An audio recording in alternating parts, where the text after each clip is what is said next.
I'll never forget standing in that reception hall, surrounded by 200 people, and feeling completely alone. Champagne glasses clinked, laughter echoed, but every smile felt like a knife. My new mother-in-law had just praised my husband Philip for his generous heart and his willingness to see beyond circumstances. I watched my parents sitting in the back corner, trying to disappear. Then my phone buzzed. 3 words. I'm almost there. My brother. What happened next exposed every lie about who deserves respect. If you've ever been underestimated or made to feel less than, stay until the end. What unfolds will leave you speechless.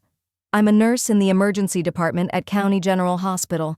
That's where I met Philip 6 months earlier. He came in with his nephew who'd broken his arm, and while everyone else in that waiting room was stressed, he was calm, kind. We started talking, and before I knew it, we were dating. Philip came from money. His father, Richard, owned one of the largest manufacturing companies in the state. His mother, Victoria, sat on every charity board in town, but when we were alone, none of that mattered. Or so I thought. The engagement was quick. 4 months, but the moment we started planning the wedding, I saw the cracks. Victoria insisted on expensive planners. When I suggested something simpler, she looked horrified. People will talk. The Phillips family has a reputation to maintain. I should have spoken up then. But I stayed quiet, and Philip stayed quiet, and we ended up with a wedding in a community hall with decorations I could barely afford. My parents were nervous. Dad had been a high school principal, Mom an elementary teacher. Good people who worked hard and lived modestly. But standing next to the Phillips family with their designer clothes and vacation homes, my parents looked small, and I hated that I even noticed. The wedding ceremony was beautiful. I wore a simple dress on sale, but I felt pretty. Philip's eyes got watery seeing me walk down the aisle, and I thought, this is what matters. Just us. Then came the reception. The seating arrangement told me everything. My parents were near the kitchen doors with my aunt, uncle, and nursing colleagues. The tables closest to us were filled with Philip's family friends, CEOs, lawyers, people from the business pages. Victoria made a show of greeting everyone. When she reached my parents' table, she spent maybe 30 seconds there. "How nice of you to come," she said, as if they were distant acquaintances. My father tried to make conversation, but she'd already moved on to someone more important.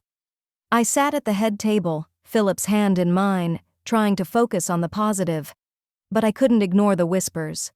Philip's sister-in-law, Caroline, kept glancing at my dress, leaning over to whisper. I heard fragments. "Probably off the rack. Did you see the flowers?" Bless her heart. That phrase. The Southern way of saying, how pathetic, while pretending to be kind. Philip squeezed my hand. Ignore them. They're just being snobs. But he didn't say it loud enough for anyone else to hear. He didn't tell them to stop. And I realized this was how it would be. Him in the middle, me always shrinking to fit. I kept checking my phone. My brother Daniel had texted that morning, "Flying in today. Might be tight, but I'll be there." I hadn't seen him in person for almost 3 years. Daniel left home at 22 for a job overseas. The visits became rare, the calls shorter, and we'd drifted apart. I'd told Philip about Daniel working in international development, traveling constantly. Philip never seemed interested. His family didn't even know I had a brother until the invitations went out. "Will he be there?" Victoria had asked. "I hope so. He's traveling for work." "How nice," she'd replied in that tone that said, "How irrelevant." Dinner was when things fell apart. Victoria stood to give a toast, tapping her champagne glass. "I want to say a few words about my son Philip. Philip has always had the biggest heart. Even as a child, he brought home stray animals, befriended kids who sat alone. He sees potential where others see limitations." My stomach dropped. "And Natalie, you are so fortunate to have found someone like Philip, someone who values character over status or wealth or where someone comes from. Philip sees the person inside, and that's beautiful." The room applauded, and I sat there burning because everyone just heard my mother-in-law call me a charity case. She made it sound like Philip was doing me a favor, like I should be grateful someone from his world noticed me. Philip shifted uncomfortably but said nothing.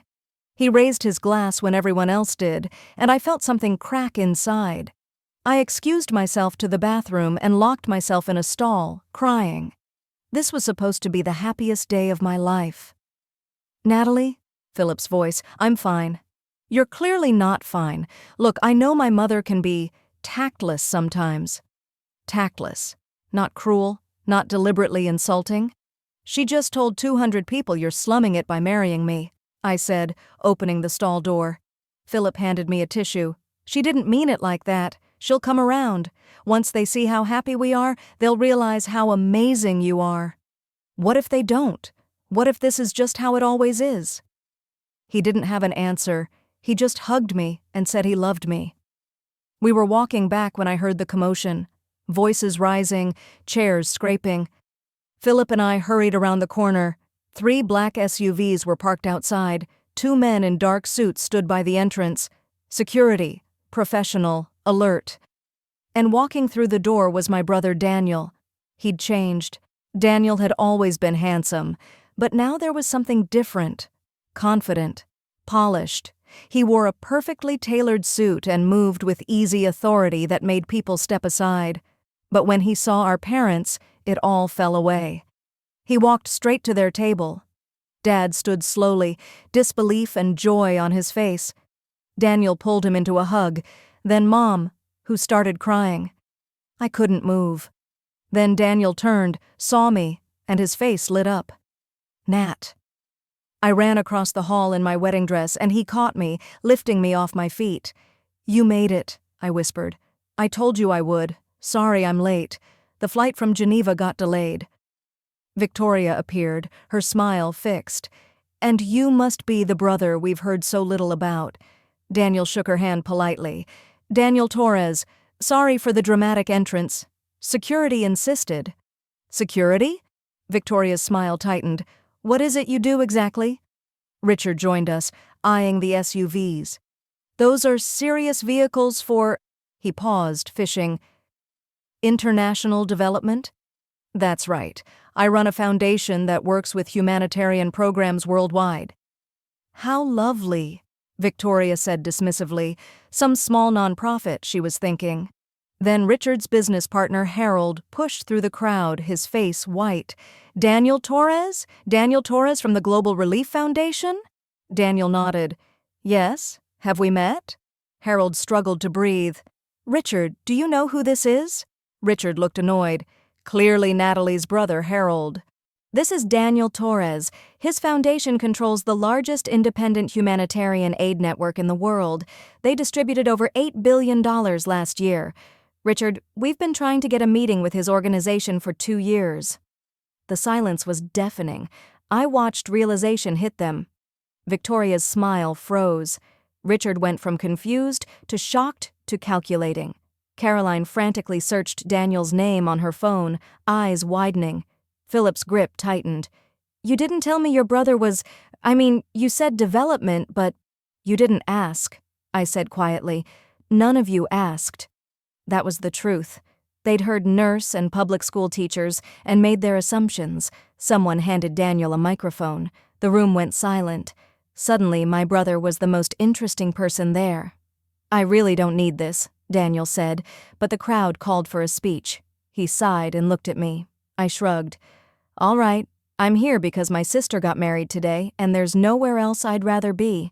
I know I've been absent too much. I missed her nursing school graduation, holidays, birthdays. I'll regret that forever. But I need you to understand something about Natalie. The room went quiet. When I was 21, I got accepted to graduate school in London. Full scholarship, incredible opportunity, but I needed money for living expenses. I was going to turn it down. Natalie was 19. She'd been saving for her own education since she was 16, almost $15,000. When she found out I might not go, she gave it to me. All of it. My mother was crying.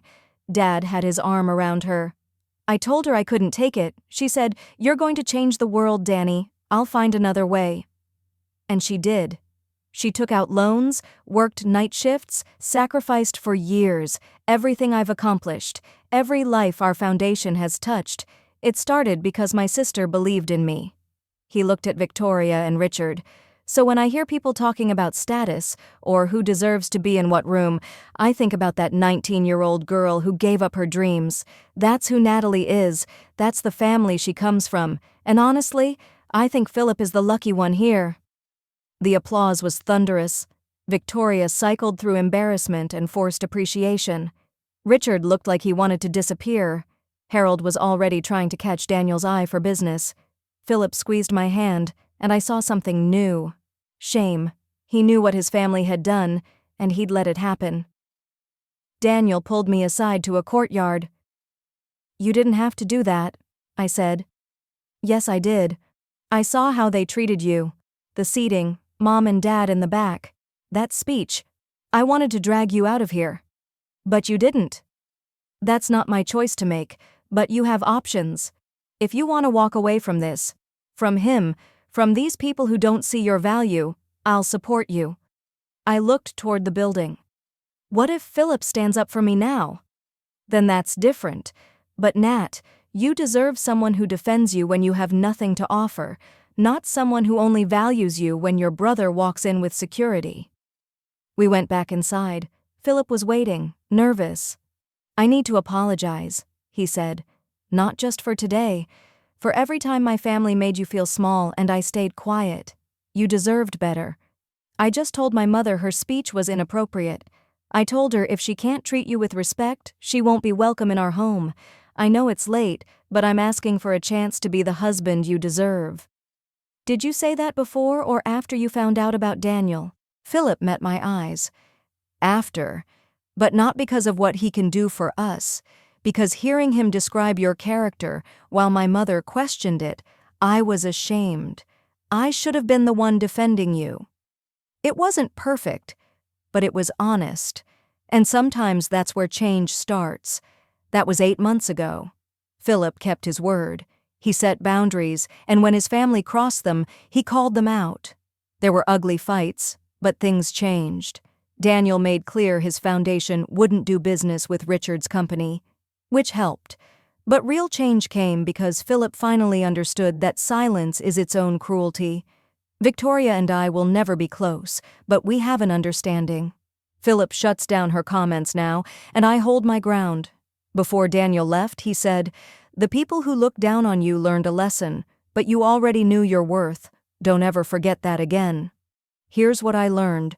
Respect that depends on someone else's power isn't real respect. The people who treated me differently after learning about Daniel didn't change their minds.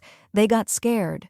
Real change came from Philip choosing to stand up, from me demanding better. Maybe that's the real story.